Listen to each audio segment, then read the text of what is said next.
It is Bloomberg Businessweek Daily on this Federal Reserve Friday. I think it's fair to say I'm Tim Stenovec, along with Norah Mulinda from the Bloomberg News Equities team.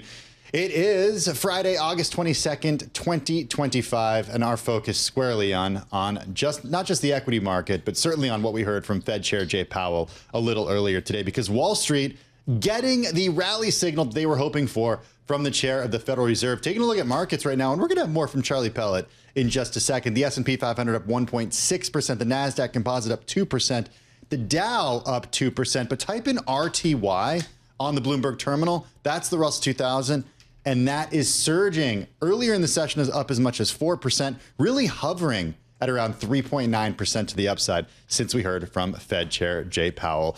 Norah Mulinda, we're going to have Molly Smith join us in just a second. She's Bloomberg News economics editor. Give us a breakdown of everything we heard in that speech, because it wasn't just the equity market and traders being happy about the idea of a potential September rate cut.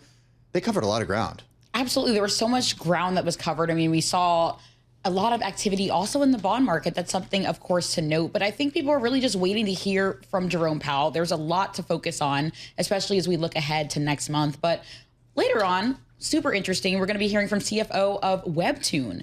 It surged more than 80% after it announced a deal with Disney. They'll be joining us later.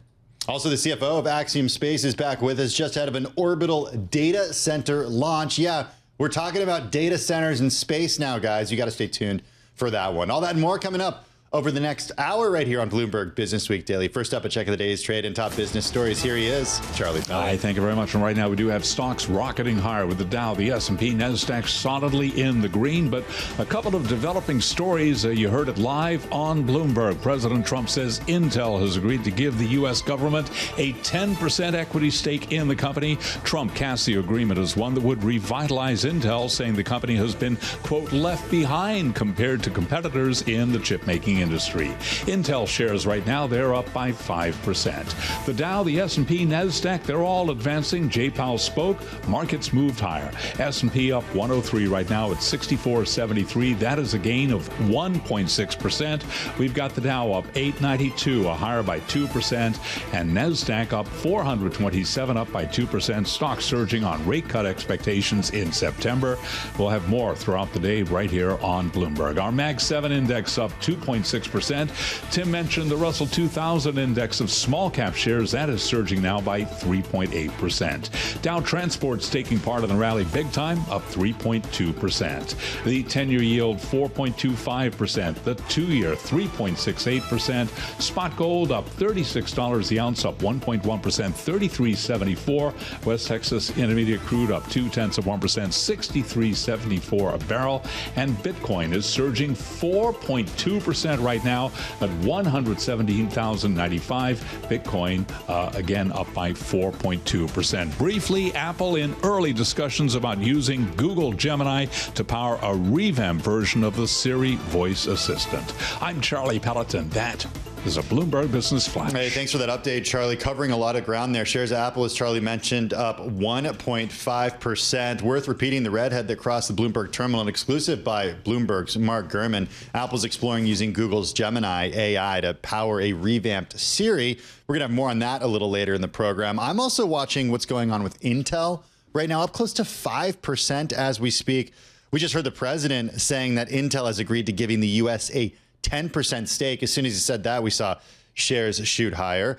The president saying that Intel has agreed to give the U.S. government a 10% equity stake in the chip maker. A formal announcement is expected on Friday. That's according to people familiar with the matter. Here's what the president said. They've agreed to do it, and I think it's a great deal for them. The president telling reporters this just moments ago at the White House. We're going to have more on this story a little later in the program as well. We are also squarely focused on everything happening in the equity trade and in the bond market today, because traders got the green light. Stocks surging after Jay Powell today struck a more dovish tone than many expected during his highly anticipated final speech at Jackson Hole. The Fed chair covered a lot, during which treasuries rallied and the dollar tumbled. He addressed the dual mandate, the effects of tariffs, and emphasized the committee's data-driven approach. While the labor market appears to be in balance, it is a curious kind of balance. This unusual situation suggests that downside risks to employment are rising. At the same time, GDP growth has slowed notably. The effects of tariffs on consumer prices are now clearly visible. We expect those effects to accumulate over coming months. With high uncertainty, a reasonable base case is that the effects will be relatively short-lived. It's also possible, however, that the upward pressure on prices from tariffs could spur a more lasting inflation dynamic. The baseline outlook and the shifting balance of risks may warrant adjusting our policy stance. FOMC members will make these decisions based solely on their assessment of the data and its implications for the economic outlook and the balance of risks. We will never deviate from that approach. That was Fed Chair Jay Powell live from Jackson Hole earlier today for his last speech there. We've got Molly Smith with us right now. She's Bloomberg News economics editor. She joins us here in the Bloomberg Businessweek studio.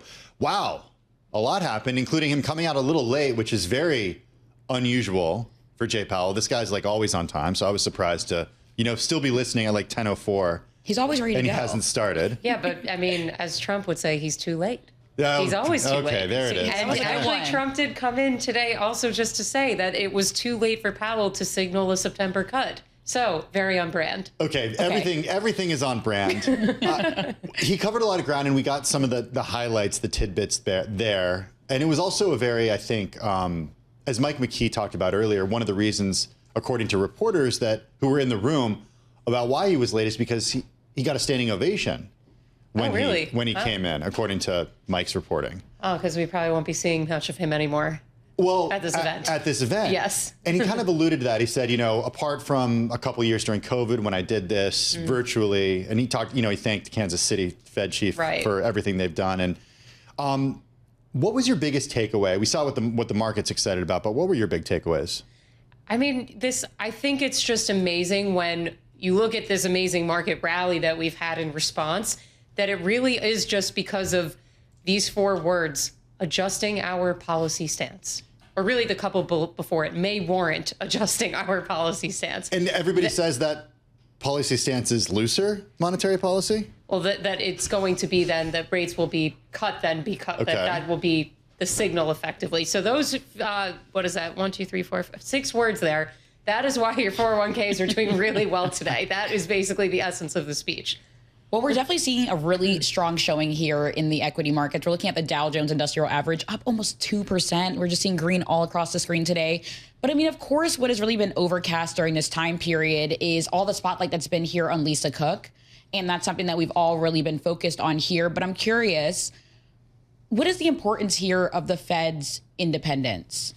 Yeah, I mean, that's obviously something that central bankers at the Fed at this conference, as well as the from all around the world who are also at this conference, are very much in support of. And that was a huge part of, coming into Jackson Hole. It was probably going to be a big theme of this, and that this is a concept that's really meant to be respected globally, and that central bankers take this really core to their mission of being able to operate free from the governments where they live. So this is it's something that Powell has made very clear in all of his speeches, and I'm pretty, again, on brand for him to stick with that today. We heard from the Fed chair at the July policy meeting, and then we got the minutes earlier this week. And a few days after the meeting, we got the payrolls report for the month of July. And that kind of changed the narrative around the dual mandate, the maximum employment part of the dual mandate versus the stable prices part of the dual mandate. Did we get any insight from the chair as to how the Fed is thinking about the balance of that dual mandate right now and how that may have shifted since the latest employment report? Yeah, this is what everyone was waiting to see, because a lot of people at the time had speculated that if Powell and the rest of the Fed had seen that July employment report before that FOMC meeting, which was 2 days before the report dropped, maybe it would have been different, the outcome of that meeting. And maybe they would have cut rates, or if not cut rates of that meeting, maybe would have at least signaled it more strongly at that point. But they didn't know that at the time. This came out 48 hours later. And certainly, as you said, Tim, like our whole understanding of the labor market really changed that day. So Powell did allude to that, and that there are, certainly risks to the unemployment side of the mandate. And that's really where the opening the door to the September cut comes in, because at the same time, he's still saying that we have to be wary of inflation risks and that they're tilted to the upside and being mindful of tariffs, even if he thinks that those effects are ultimately going to be short-lived. And one thing that Powell really tries to do, he tries to avoid anything that would represent him weighing on, fiscal policy as opposed to monetary policy. We know that he really is squarely focused on monetary policy here. But we can't leave out the fact that tariffs remain a clear concern here for the economy more broadly. What are your sources telling you about how the Fed is really factoring in the effects of tariffs as we look ahead? I mean, Powell's made it seem pretty clear that his base case is for tariffs to be a short-lived inflationary effect, which is interesting, I think, because, there was a time where I think he was maybe viewing it a little bit more balanced or perhaps even more wary of it being of a more persistent impact. And which has then been interesting then if you are in the camp that you think that this is going to be a one-time hit to inflation, why you wouldn't be more open to lowering rates sooner. That if you are in the persistent camp, that would certainly lend credence a lot more to the holding rates elevated side of the argument. So they're all definitely mindful of this. There are definitely some Fed policymakers who are more mindful of it than others. We had Beth Hammack of the Cleveland Fed come on CNBC after Powell spoke, and she had a very different tone to when she was talking, and she said that she is squarely focused on inflation right now. And remember, she had just said yesterday or the day before that if the meeting was tomorrow, she's not going to cut. I want to sit tight, Molly Smith. I want to bring in Eric Weiner. He's Senior Editor, Equities Americas for Bloomberg News. And also just take a quick look at the equity in the bond markets. The S&P 500 up 1.6%. The NASDAQ composite up 2%. The small caps, those interest rate sensitive, smaller market cap companies, up 3.8% as we speak. It's essentially the best cross-asset rally that we've seen, Eric. On the yield curve, we're seeing yields lower by about 11 basis points on the front end in the 2-year and the 5-year down 10 basis points. And we're also seeing the 30-year yields lower by 3.6 basis points right now. 4.88 on yield on the 30-year. The 10-year yield is 4.25 right now, kind of moving around a little bit. What was your big takeaway? Obviously, the market reaction is huge, but you're kind of smiling a little bit right now. Well, like to Molly's point. You're a little skeptical? Well, I think that he said that they are going to cut rates, and it's not for a good reason. They're going to cut rates because the inflation is not showing up yet. And their real concern right now is growth and the labor market. And if you listen to what he said about rates, yes, he talked about it being temporary, but he also talked about how they haven't really shown up yet. So when you're talking about inflation, so if inflation is temporary, but if you think that the effect of tariffs is going to be usually a year to 18 months after they're implemented, we haven't seen what they're going to do. And in fact, if you think about it, most likely it will be the next. Just because it's uncharted territory. Right. It's new. The new Fed chairman, he probably, Powell himself, probably will not be the one who handles this. That by next May, we will probably be seeing a bunch of this. But at that point, he'll be out. And maybe a Kevin will be there. Right. So we don't know. But it's not necessarily his problem. However, what the market is doing is taking back 5 days of peeling off of interest rate bets. So you had 5 down days in the S&P 500, fairly shallow days, but still 5 down days. We're basically down 1.8% off of all-time highs. So we reversed that. 25 basis points is cooked back in for coming up this next meeting. But from there, we'll see, because I don't necessarily know what the inflation reports are going to show, but a lot of company earnings were talking about seeing inflation in their results. But they're eating it right now, Molly, and we're seeing that in the producer price index data. And we're hearing that from companies too. Right. Yeah. I mean, Walmart said as much on their earnings the other day. Target, very similar messaging, and of course, you would expect that from retailers who cater to that kind of audience, but. You guys were just saying a minute ago, I wanted to come back to this of, maybe the next Fed chair, maybe a Kevin. We heard from Jim Bullard. He's also in the mix. He was on Bloomberg TV after Powell spoke. And he's out here saying, who knows, maybe we'll see 100 basis points of cuts going into next year.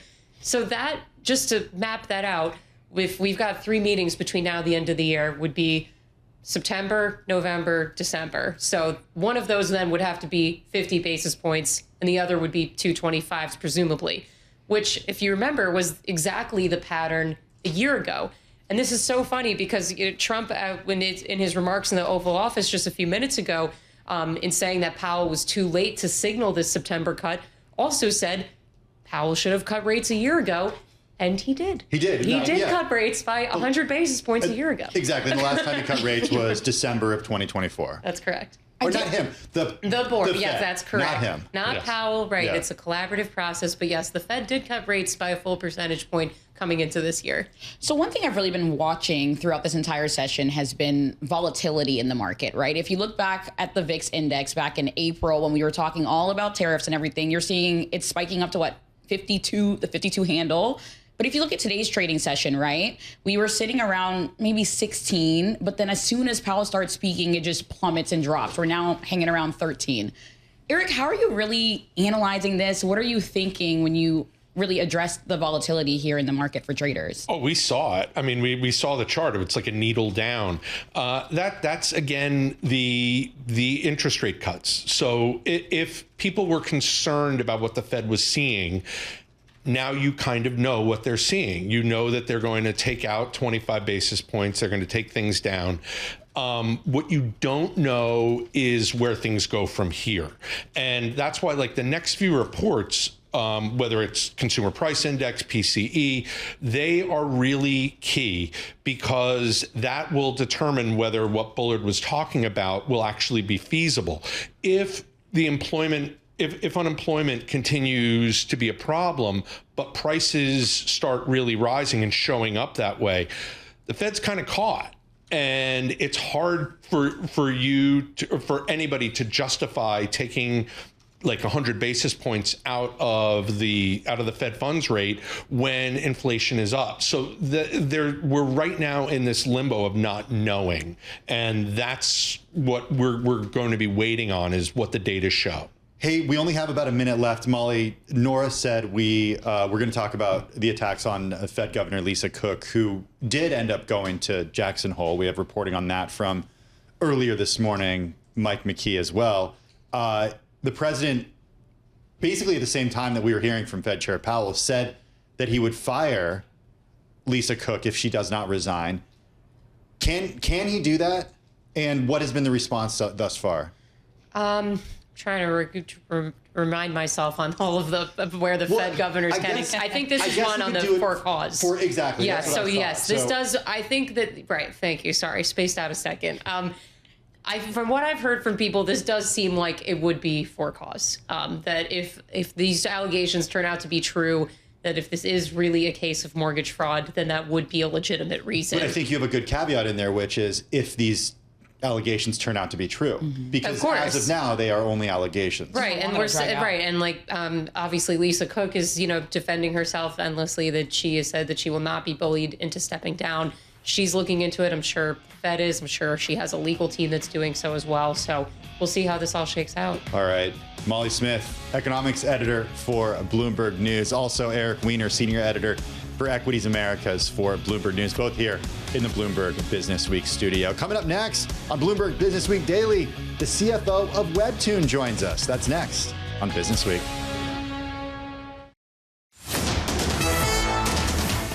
It's 2:21 on Wall Street. We do check markets all day long here at Bloomberg. President Trump says Intel has agreed to give the U.S. government a 10% equity stake in the company. We've got Intel shares rallying on that news. Intel up by just about 5%. We have got the Dow, the S&P, and NASDAQ all advancing today. After remarks from Fed Chair Jay Powell, you heard them live on Bloomberg. Wall Street got the rally signals from Powell it was hoping for. Powell opening the door to an interest rate cut, citing labor market. So here's where we stand. S&P off session highs, up 98, now it's 64.68. That is a gain of 1.5%. Dow Industrials up 849 now, also off session highs, up by 1.9%. The NASDAQ Composite Index up 2%. The Russell 2000 2000 index of small cap shares is surging 3.8%. Our Mag 7 index up 2.5%. Dow Transport's up by 3.2%. The 10-year 4.25%, with the 2-year 3.68%. Gold up $32 the ounce, up by 1%. West Texas Intermediate crude oil up 0.4%, 63.76 a barrel. And Bitcoin now up by 4.1%, just above $117,000. We're keeping an eye on trucking stocks like J.B. Hunt and Saia after Secretary of State Marco Rubio said the U.S. will halt issuance of worker visas for commercial truck drivers. Shares of J.B. Hunt, they're up by 4.9%, Saia up by 9.1%. Again, recapping a Powell rally on this Friday. S&P 500 index up now by about 98 points, a gain of 1.5%. For on-demand news 24 hours a day, subscribe to Bloomberg News Now wherever you get your podcasts. I'm Charlie Pellet. That is a Bloomberg Business Flash. Hey, thanks so much for that update. Charlie, appreciate it. Shares of Webtoon Entertainment. You remember this? We talked about this on the close just last week. Surged 81% last Wednesday. It was its best day since going public last year.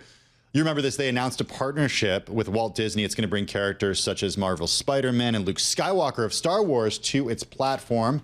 The announcement also came as Webtoon reported quarterly results that beat analyst expectations. That helped fuel the rally last week as well. We've got with us David Lee. He's CFO and COO of the $1.9 billion market cap company. It calls itself a, quote, global storytelling platform that enables creators and users to discover, create, and share stories. David joins us from our Los Angeles bureau. Also with us is Nina Trentman. She's Bloomberg News senior editor. She writes the Bloomberg CFO briefing newsletter. She joins us here in the studio. Check out her newsletter at bloomberg.com/CFO briefing. David will be featured in an upcoming edition of that.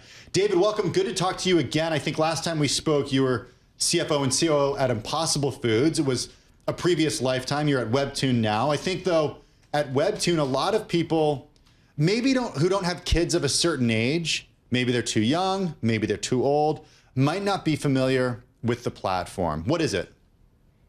So Webtoon is, as you say, it's a global storytelling platform. And while many of us may not have heard it ourselves, I bet our Gen Z kids and friends have. In fact, the majority of our 150 plus million monthly active users are exactly in that demographic. They spend 30 minutes a day plus enjoying news stories from this network of 24 million creators globally that get to write great webcomic and web novel stories on our platform. I bet you've seen a movie or two, though, that you didn't realize started as a Webtoon. David, thanks for joining us. Just wondering, actually, in terms of the spending on the platform, one of the things that we've been wondering about at CFO Briefing recently is this: what is the consumer doing and how are consumers responding to all the different news that we're hearing on tariffs, on what's going on in DC? I'm wondering, are you seeing any changes in terms of spending amongst your consumers? Well, Webtoon's very fortunate. You know, our consumers love a good story. They love a good story in good times and bad times. And increasingly, they love a good story independent of the language or the country that the story came out of. We have examples of 900 adaptations, 100 rich film, movie, and TV series that came from all over the world, because in good times and bad, people want to tuck into a story from an unexpected source. And our privilege is to allow these 24 million creators, by the way, most of whom who have full-time jobs. They're kindergarten teachers, they're plumbers, they're people who are hard at work, who get a chance to break through and maybe even have a great movie like we saw with Sidelined, The Quarterback and Me on Tubi. So far, we've been immune from some of the news that you carry every day because our product is great storytelling and consumers seem to still love it. That is good to hear. I'm just wondering, Tim just mentioned the Disney partnership. I'm curious, for you as a CFO, how does it change the financial trajectory of the company? Well, the Disney collaboration, I think, is pivotal. What it indicates to me is that we are not niche. We are mainstream for our Gen Z consumers today here in the US, the largest market that we see ahead of us.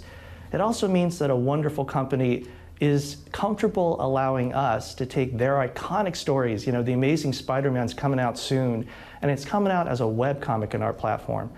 Disney recently said in an article, they said, We looked at a lot, and they're the leader. And we feel grateful to be able to bring their stories to life.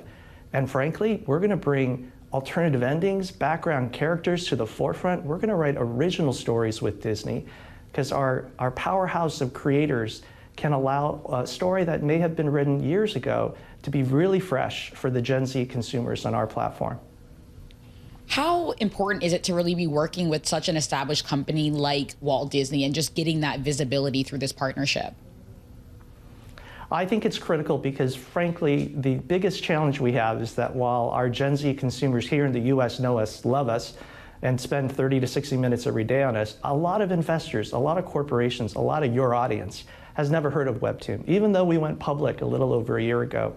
I think part of the movement that you may have seen in the company's stock is simply awareness that Disney is recognizing that Webtoon is going mainstream here in the US, that we're a great source of fresh content, but we're the powerful leader of the category where we just released short form video on Monday of this week. These short 5-minute videos crafted out of proven stories on our platform is exactly what Gen Z wants. And so for us, it's really important to bring awareness to investors and companies about what Gen Z consumers here already know, which is that we're a great source of storytelling.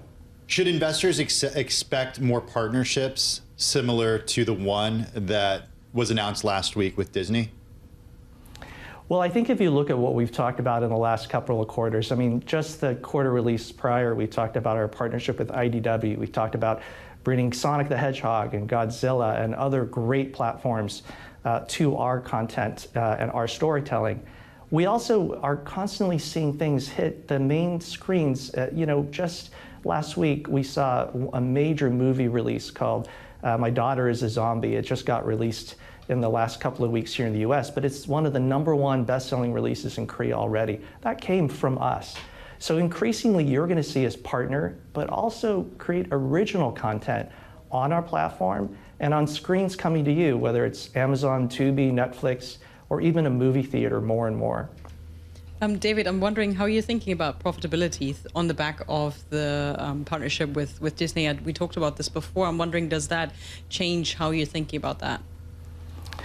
Well, one of the great things about our collaboration with Disney is it's notable what I did not release. I did not release onerous upfront financial terms. I didn't even talk about it as being different than the great way in which we partner with franchises previously. And we posted in the quarter a positive 9.7 million adjusted EBITDA, which I think it shows that our cash balance that was given to us from the IPO on NASDAQ a little over a year ago is growing.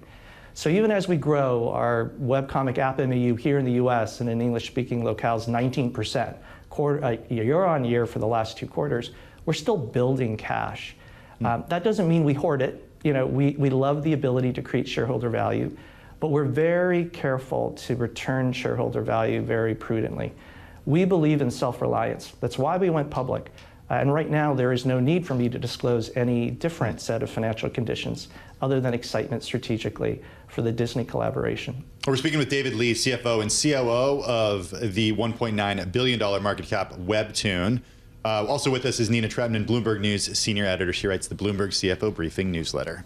Yeah, we're unfortunately running out of time, David, but maybe one question in terms of the customer group that you mostly tracked at Webtoon. You mentioned Gen Zs to us.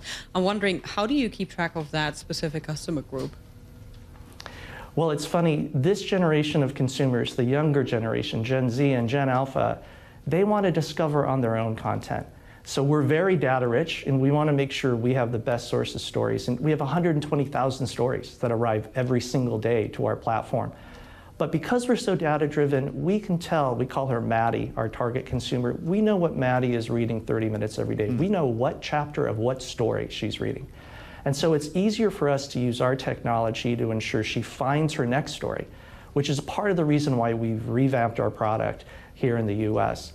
Importantly, as Maddie grows older, we know from a longer experience elsewhere that she'll like different genres. And the great thing about Webtoon is we can offer every genre, because it comes from 24 million creators that we've cultivated over the last over 10 years.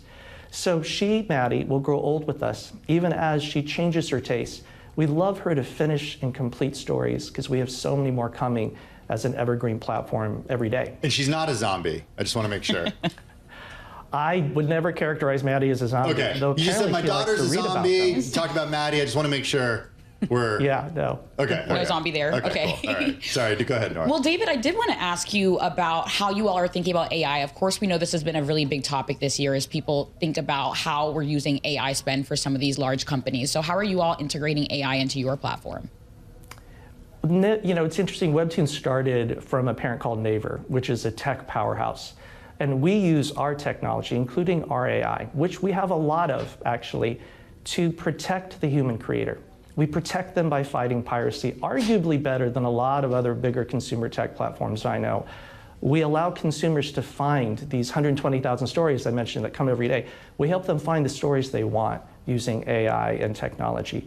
We may be the best untold story about AI promoting human creativity, generating returns for our human creators, protecting them in a way that I don't think is oftentimes on your network or in the press. And we're really excited to have a business model. You know, we've shared $2.8 billion with our creators from 2017 to 2023, because from the very beginning, our founder said, we will build a global network of people who can fair share in the success neither of us know how big is yet. And that allows an amateur creator somewhere in the world with a dream of being a storyteller to change their lives and contribute to the platform that we've built. So I feel really good about our use of AI. I'm held accountable by my teenage daughters, who are also consumers. And this is one case where I think tech is at work for human good. David, good to see you. Thanks for joining us on Bloomberg Businessweek Daily for the CFO Brief. And that's David Lee, CFO and COO of Webtoon. Also, a big thank you to Nina Tretman. She's Bloomberg News Senior Editor. She writes the Bloomberg CFO Briefing newsletter. You can sign up for it at bloomberg.com/CFO-briefing. Well, let's take a look at markets as they continue to surge. Equity markets higher. S&P 500 up 1.6%. The NASDAQ composite up 2%. The Dow up 1.9%. But it's the Russell 2000, those interest rate sensitive small caps, that are the standouts of the day. 3.8% to the upside, where they've been pretty much all day since just after 11 o'clock when we heard from Fed Chair Jay Powell at Jackson Hole. We're going to have much more on that in just a few minutes. In the meantime, I want to pivot back to technology a little bit and legislation, regulation, because U.S. tech companies are under pressure from foreign governments to censor speech. This is according to the Federal Trade Commission Chairman Andrew Ferguson. In a letter to firms including Meta, Amazon, and X, he urged companies to safeguard U.S. consumers. Chair Ferguson spoke with Bloomberg Technology's Caroline Hyde. In the United Kingdom and Europe and elsewhere, American tech companies that do business, in the United States and elsewhere are coming under pressure, sometimes through direct legislation, to potentially censor speech in Europe, maybe even in the United States. Of course, the Brazilian Supreme Court justice is of the view that American tech companies need to censor speech everywhere because it's the nature of the internet. And it was really important to me as an American law enforcer to make it clear to American companies, you don't get to take a free shot at American consumers just because of something that governments in other parts of the world are asking you to do. We've got laws here in the United States that protect the relationship between American consumers and American tech firms. And so no one should think that you just sort of get to do to Americans whatever you want in order to comply with the demands of foreign governments. And that, American laws, particularly the Federal Trade Commission Act that I enforce, don't allow American tech companies to hurt American consumers just because a foreign government is demanding it. And I just wanted to make sure that everyone, consumers and the tech firms, understood this is how I see the law. And I want you to come to explain to me how you are planning to protect American consumers, notwithstanding the demands of these foreign governments. Mm-hmm. And if they aren't, then I'm going to enforce the law against them. Thus far, we have seen action taken in particular by Apple, pushing back at requirements by the United Kingdom for a so-called backdoor into data that they hold, encrypted data. I'm interested as to how you felt that unfolded in the UK and whether Apple played by the playbook you wanted to see. Yeah, I mean, look, and I think a lot of credit here needs to go to the vice president who, sort of personally managed trying to protect Americans from these demands of a foreign government. But yeah, I mean, look, I want American tech firms to understand you have legal obligations in your home country, in the country that made it possible for you to become what you have become, to protect American consumers and not basically to give Americans the short shrift because it would be easier to comply with the demands of a foreign government. And so I'm glad that because of pressure from the United States and particularly from the vice president, that we were able to achieve this outcome and protect consumers from Apple. But this isn't going away. Europe has passed these laws that promote censorship. Britain has these laws. We're seeing this sort of thing happening in Brazil. And it's very important that American tech companies understand you cannot just sort of take it out on Americans in order to comply with these other foreign governments. You have to protect Americans first. That was FTC Chairman Andrew Ferguson speaking just earlier today to Bloomberg Technologies' Caroline Hyde. For more, check out The Terminal, and we'll play more from that a little later on Bloomberg Television.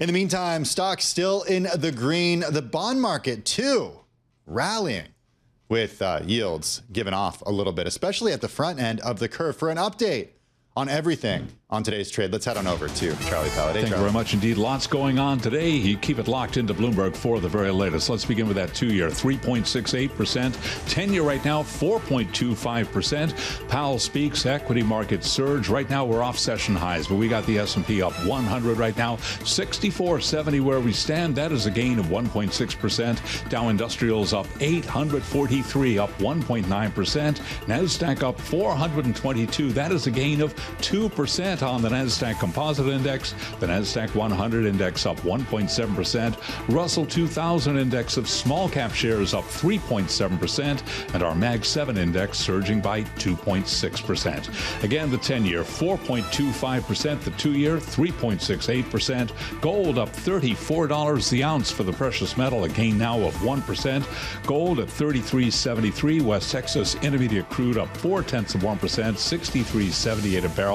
And Bitcoin rallying 4% at 116,887. Briefly, President Trump says Intel has agreed to give the U.S. government a 10% equity stake in the company. Intel shares up by more than 5%. And Apple in early discussions about using Google Gemini to power a revamped version of the Siri voice assistant, based on reporting by our Mark Gurman, marking a key potential step toward outsourcing more of its AI technology. For on-demand news 24 hours a day, subscribe to Bloomberg News Now wherever you get your podcasts. I'm Charlie Pelleton. That is a Bloomberg Business Flash. Hey, thanks so much for that update, Charlie. Do appreciate it. If you type in Top Go on the Bloomberg Terminal, you get the top news. And the top of Top Go on the Bloomberg Terminal is a story right now by none other than Denitsa Tsekova, along with some other folks on the Bloomberg News cross-asset team. Denitsa Tsekova is Bloomberg News cross-asset reporter. She joins us here in the Bloomberg Businessweek studio. The headline, Wall Street gets the rally signals from Powell that it was hoping for. Talk about a sigh of relief, or maybe a little bit even of exuberance, but quite a different tone in today's trade because, well, traders liked what they heard. Yeah, just 1 year after the memorable Jackson Hole, when we saw the signal of rates going down, here we are again. And what we're seeing is some of the frothiest parts of the markets are leading the rally. We've always talked about a lot about the Russell 2000 leading the gains, but a lot of the meme stocks, a lot of the laggards of this year are seeing a very strong rally today. So obviously that's hinting to some exuberance. Of course, this is a big cross-asset rally. We're seeing stocks, we're seeing treasuries all jump in unison. We haven't seen such a daily move since April. Of course, that's coming after a short sell-off we saw in the S&P 500. Everyone was expecting a very different Jackson Hole. No one was preparing for a clear opening of the door to a rate cut in September. Of course, now the questions remain of what is going to happen going forward. It seems like for September's traders pretty much priced in 100% rates cut. But what happens after that is where the questions began. We saw a lot of other pockets of the market rallying, like emerging markets.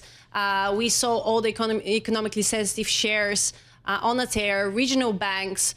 So, of course, it makes sense. All of those are rate-sensitive sectors, and we're seeing them react as they should to a potential of rate cuts. So we're here to watch what happens next. So you mentioned the short sell-off that we saw earlier this week. We were in the red a little bit, but of course we're talking about a pretty strong year where we've been notching so many all-time highs. But I mean, this is coming off of 2 years previously where we saw gains of more than 20%. But of course, we're seeing this relief rally today. Pretty strong showing here. What are your sources telling you about what performance could look like moving forward through the end of the year if this rate cut were to come? For sure. There are a lot of technical forces in the market that were supporting it through the last few months, that some of them are a little bit exhausted. Of course, we have volatility targeting funds, we have CTAs. We've been looking at all those numbers, and they've been buyers for some time, and they have been supporting the market upwards. Some of them is obviously exhausted. But that said, we had a very strong earnings seasons, and we've seen that gap open between fundamental traders and systematic traders. And fundamental traders are actually that have more scope to increase allocation. So potentially what happens here is that the macro and of course the micro is more important, and we can see those fundamental traders potentially increase allocation, even as forces like CTAs, like volatility targeted funds have maybe exhausted some of their cash power. The highly anticipated, the closely watched, the Fed chair speech that has already happened is not something we're looking forward to anymore because it's happened. Next, is it NVIDIA earnings Wednesday after the bell? Is that the next catalyst for this market? I think so. I think the moment we got the statements, we got so many people saying just like, okay, we're done with that. We move to the next one. And I think that's clearly NVIDIA. Obviously, it's been a very strong earnings season. That has supported the rally. This is a rally that's built on a strong fundamentals and sentiment. And you can imagine the same way as the bar was really high for beats versus misses, everyone will be super sensitive to what we see from NVIDIA. And that's clearly the next big event. Denitsa Tsekova from the Bloomberg News Cross Asset team. Check out her story along with her colleagues. It's among the most read story on the Bloomberg terminal. Also, just type in Top Go to find it right at the top there. I want to go to space now because there's some news this week in the world of space. Boeing's X-37 space plane, which the company describes as a, quote, orbital test vehicle, last night blasted off on a SpaceX Falcon 9 from Kennedy Space Center in Florida. It's the 8th mission for the reusable spacecraft. Tejpaul Bhatia is back with us. He watches all of those launches closely. He's CEO over at Axiom Space. It provides mission services, and it's also working to build the next space station. Tejpaul, welcome back. I want to start with the upcoming orbital data center launch. This is something, do we know when that, do we have a date for that yet? Yeah, well, first, thank you for having me back. And second, I like that you said you want to go to space. Oh, you started saying, I was like, I'll go with you in a second if you want. I know a guy who sends people up. Yeah, I would go in a heartbeat. Why haven't you been? You know, for the last 4 years at Axiom, and the last 4 months as CEO, you know, it's been my dream since I was like 3 years old. When I say dream, it's all I've been thinking about. And as we as a company have now sent multiple countries, multiple missions, 16 astronauts to the ISS, and I figured out how to go, I realized that my purpose is much more about getting as many people up as we possibly can, because I am certain that we will have many opportunities to go. So do you think you will in your lifetime? Yeah, for sure. And how many years? Sure. You know, possibly this decade, definitely next decade. Okay. Yeah. Okay, before that, though, the orbital data center. Yes. Can you explain what exactly this is? Because we talk a lot about data centers here, but we never talk about them in the orbital context. Yes, in layman's terms. Yeah. Yes, exactly. So it's interesting. Like, I'm smiling now because I'm just thinking about going to space. You know, while my first passion has always been space, actually the one thing I'm probably another expert on in the world is cloud.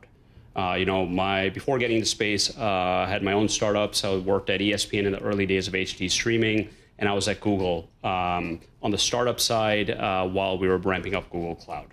And as we know on the terrestrial side, cloud is a phenomenal business, right? It's a phenomenal business model. The market's growing faster than the largest cloud providers combined. We believe space is going to be exactly the same thing from a business model standpoint. But then the question is, why send a data center up there when we have so many down here?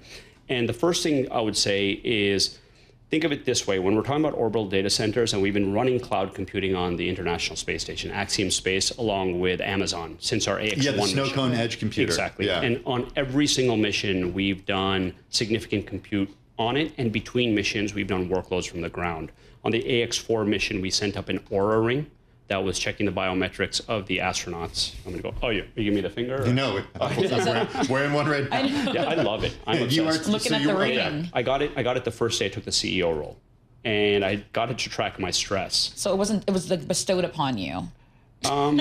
Sort of. Okay. I think the metric that I care the most about is sleep. That's the one I track in terms of my performance. But we were measuring all these things on the AX4 mission and feeding it to the snow cone on ISS. So actually using edge compute, cloud compute in space versus on the ground. But the point here is when you think about orbital data centers in the ISS, don't think of them as so far away. It's literally 250 miles away. So how much power does it take? A lot. A lot. So Okay, it's the what's a same. lot? It's the same problem that we're going to have here on Earth, which is also interesting to me now with AI, that the limiting factor is power. And you're seeing this growth for nuclear startups, and you're seeing this growth for AI data centers needing nuclear power. When we're talking about space, that's going to be the limiting factor. So is that the answer? Nuclear, small modular reactors? How do you power I would these think so. things? It's a little. Is there any other way to do it? Could you do it with solar? You could, but at some point, those are going to get so big to give the power we need. And a lot of people will say, and I'm not speaking as a scientist here, because I said the wrong thing first also, which is, well, you don't have to worry about cooling there. You do. You have to, convection is something that is, you have to, for all the power you create, you have to dissipate it as well. So that just surface area is going to get so large. So I think ultimately that will be the same solution. But the point about the orbital data centers is for many people on the Earth, not like us here in New York or in Virginia or DC or other cities, that will be the closest data center to someone at any given time. Wow. So how concentrated is this space? How many players are here alongside you all? So we, as Axiom, we're building the replacement to the International Space Station, and our modules that will connect to the ISS due to our exclusive contract to connect to commercial module, those are cloud first. To keep human life going, you need cloud computing services. Now, we could fractionalize those and offer those to other companies. We're actually sending up separate infrastructure later this year. You had asked when, Q4, in the next couple of months. But the point of this network, ours we call a heterogeneous network. A module could be a data center, a satellite could be a data center. But when you look at other constellations, those are homogeneous networks, all the same. But the point is they're connected by data. Some are all one network, some are federated, but this is where we're going. In terms of where the space is, I think people are finally starting to wake up. Just even the fact that you're talking about orbital data center, ODCs, as we call them, just 6 months ago, people wouldn't know what you were talking about. The words are very obvious, a data center that's orbiting the Earth, but still it's just kind of like, why? But I think we've gone well past that, and now it's how and when. You said that the potential use case here is that some people who live around the world, this might be the closest data center to them at any given moment, one that does orbit. But there are latency issues with that and speed of connectivity issues that I would imagine are better handled on the ground by wireline connections. So I love that question. I would have had the same thing. When my team came to me and they gave me all the reasons why we should do this, and again, I'm a cloud nut and a space nut. I was looking for solutions for that. Like this is the literal cloud. Yeah, literal. This is literally literal cloud above the clouds, right? Like not data centers around here. One of the most powerful use cases of orbital data centers is low latency AI. So it actually solves the latency problem for many distance issues like cars driving around in remote areas, navigation for maritime needs. Now, there's many cases of that for Earth, but now when you just go a little bit above the atmosphere and look at space, edge computing on labs in space, edge computing for other satellites. Where it gets really crazy and awesome for me is what happens when latency actually becomes a problem because of distance. So we have laser and optical communication. I'm not worried about speed and bandwidth. I am worried about power. But what happens when your distance is so long that actually synchronizing the internet is a problem? Or when two planets are on opposite sides of the sun? You don't even have line of sight. How are we going to synchronize Twitter? How are we going to synchronize YouTube? How are we going to FaceTime? I think those are just such cool problems for students around the world to solve. So super quickly, the ISS is set to retire by the end of 2030. How confident are you in that timeline? And what risks does Axiom face if NASA extends its life longer than expected? Yeah, I'm pretty confident it will come down. It's already been extended, right? Originally, I think the expiration date was 2024, and Congress has stretched it out. It's a piece of equipment. Right, it was designed with a certain lifespan. Some parts are newer than others, but the whole thing was designed to come down as one. So I think it's a given. It will come down. Like when, we'll see, but I think by 2030. I feel very confident about it. I don't think there's any risk if the government extends it. I think it's great if they extend it. But independent of that, if there isn't a commercial solution, if Axiom Space is not up and running by the time it comes down, the only other space station in operation is a Chinese station, right? So that is a very real, I'll say, competitive threat, strategic competitive threat. And from a diplomatic standpoint, the leadership that the U.S. has provided, and now the leadership that companies like Axiom Space, the diplomatic interest we can push for the U.S. around the world with all the different countries, we'll basically just be ceding that to the Chinese. And I don't think that's what we want. Bhatia, good to see you. Thanks for stopping having by. me back. Yeah. 100 days as CEO of Axiom Space. I want to take a look at markets right now because we're still seeing equity markets surge and bond yields lower. The Dow up more than 1.9%, the S&P 500 up 1.6%, the NASDAQ composite up a cool 2% right now. The Russell 2000 RTY on the Bloomberg terminal, those more interest rate sensitive small caps up 3.8%, been hovering there much of the day. In terms of bond yields, we're seeing yields fall across the curve, the front end more so, with the yields on the 2-year down more than 10 basis points. The yield on the 10-year down, go ahead and call that 7 basis points to 4.26%. I'm Tim Stenovec along with Norah Mulinda. Let's take a look at some stocks on the move today. We're joined by Bloomberg News cross-asset reporter Denitsa Tsekova. Denitsa, you have a lot to choose from. Did you even find any that are moving lower? It was very hard to find moving lower. So let's start with those moving higher. It's Intel. It's been the big news of the day, apart from obviously everything Fed. President Trump said that Intel had agreed to give the U.S. government a 10% equity stake. We're yet to see the formal announcement that is expected later today. The ticker, of course, is INTC. We've seen quite a few jumps as those news have been developing. Today we're seeing more than 7%, really one of the big gainers in the S&P. The deal would be part of a bid to provide a boost to Intel. Intel, of course, has been through a turbulent stretch. Investors have been worried that it's falling behind and it's losing its technology edge. And of course, President Trump has been trying to get a stake there. This is something that's rarely, of course, has happened in history. It's an intervention in American company that really is kind of a precedent.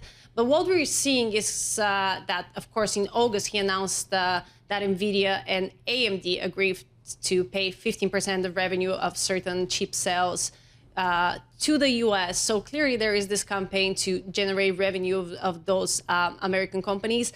But so far, the market is reacting very positively. And of course, there are many worries behind, but so far we're focusing on the optimism for Intel. Shares of Intel are up 25% year to date. But I mean, when you look at Wall Street recommendations, about 78% of analysts are saying to hold the stock, 4 saying buy, and 7 saying sell. But you're looking at a name that, none of us know.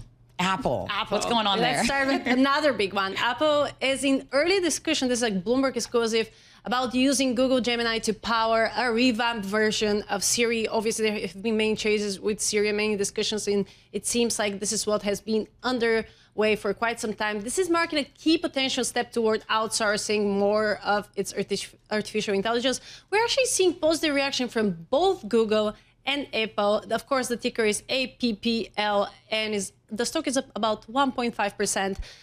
Google has started training a model that could run on Apple services. That's what people said, but this, of course, will take some time. Apple approached Google to explore building a custom AI model that will serve as the foundation of the new Siri, most likely next year. Of course, that's been an interesting development. Apple hasn't been necessarily keeping up with the rest of Magnificent Seven this year, but we're seeing a boost on this news. So we're yet to see how investors will read that going forward, that outsourcing of AI. Yeah. Bloomberg News exclusive from Mark Gurman. Another one. Did you have a question, Norah? You were gonna. No, I want to see what's going on with this exclusive. Okay, cool. Let's keep going on, right? All right, yeah. INTU, Intuit? Intuit is the next one, and you did find an actual decliner. I actually found one. I was so excited about all the small caps rallying that I forgot that Intuit fell 5%. The tech software company had a tepid forecast. It actually had a pretty strong earnings report, but all we care about is the forecast, and clearly the reaction is pretty bad. The ticker is INTU. The tax preparation software said it expects sales growth between 14 and 15%. And that's where the street is disappointed. They expected stronger growth rates. Revenue actually climbed 20%. We're talking about nearly $4 billion in revenue, and this is ahead of analysts' estimate. But this wasn't enough to bring relief. The stock is up 5% year to date. But if you look at the chart, the last few weeks have been quite painful. Last month, the company launched a set of AI agent, and it's working to automate a lot of things, including customer relation, financial analysis. But so far, it seems like investors are not necessarily rewarding the AI success. A big thank you to Bloomberg News cross-asset reporter Denitsa Tsekova. And for more conversations like this, check out our new Stock Movers podcast. You can subscribe for 5-minute episodes on the biggest winners and losers in the stock market. Check out Stock Movers on Apple, Spotify, or anywhere you get your podcasts. We do have a little more than an hour until the equity markets close. We're still seeing stocks surge, up 1.5% on the S&P 500, 1.9% on the Dow, as is the NASDAQ composite. The Russell 2000 also continues to be higher. Those interest rate sensitive small caps are the outward winners of today's trade. I want to bring back Denitsa Tsekova, who's been covering the trade throughout the day today. You and the team have one of the most read stories on the Bloomberg terminal about the shift in tone from the Fed chair just in the last 30 seconds that we have with you. What specifically were they most excited about, apart from the fact that there could be this rate cut? Because it's not all great news. It's not all great news, but the fact that it's opening the door is definitely something market has been looking for a very long time. And as I said, its expectations going into the meeting was the total opposite. A lot of people I spoke to said we're really surprised. We didn't expect such a clear message that September will be a rate cut. So that definitely weighed on, especially what we're seeing in the laggard, those names that are frothy, really reacting to that. And those names were hit the hardest during the latest short-term sell-off we said. And obviously those names are the clearest possible bet for investors to bet on rate cuts. And we're seeing that. Denitsa Tsekova from the Bloomberg News cross-asset team. That is going to do it for us on Bloomberg TV. Stick with us on radio, YouTube, and Bloomberg Originals. The close starts now.